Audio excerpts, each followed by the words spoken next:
আসসালামু আলাইকুম, welcome to my YouTube channel. আশা করি সবাই ভালো আছেন।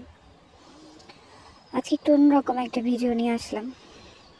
বলতে পারেন ঘন কুয়াশার মধ্যে হয়তো যেভাবে দূরের জিনিসগুলো দেখা যায় না, ঠিক সেমভাবে মানুষের ভিতরেও কিছু কথা থাকে যেগুলো মানুষ হাসি মুখটা দেখে ভিতরেরটা বুঝতে পারে না।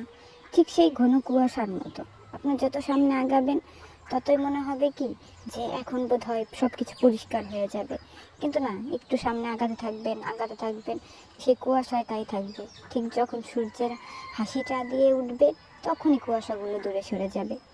ঠিক তেমনই আপনি যখন একটা সম্পর্কে জড়াবেন তখন মনে হবে যে প্রথম দিক দিয়ে প্রত্যেকটা সম্পর্ক খুব মধুর হয়, আর সম্পর্কেতে ছোটোখাটো ঝগড়া ঝামেলা এগুলো থাকবেই, কারণ এটা না হলে তো সম্পর্ক মিষ্টি হয় না। ঠিক সেমভাবেই যখন দেখবেন আপনার ফ্যামিলি থেকে আপনাকে তাদের পছন্দে বিয়ে দিবে তখন কোনো প্রবলেম নাই। যদি কোনো প্রবলেম হয়েও থাকে সেটাও প্রবলেম নাই, সেটা মানিয়ে নেওয়া যাবে।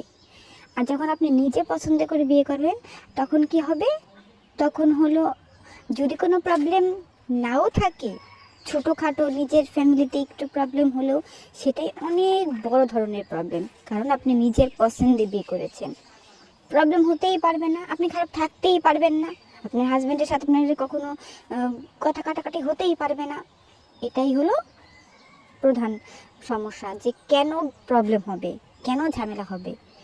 যে ঝামেলাগুলো আপনার ফ্যামিলি থেকে বিয়ে দিলে হতো বা হতে পারে, স্বাভাবিক যে সমস্যাগুলো হাজব্যান্ড ওয়াইফের মধ্যে, ওইটা যদি আপনি নিজে পছন্দ করে বিয়ে করেন তাহলে ওইটা অনেক বড় ধরনের সমস্যা।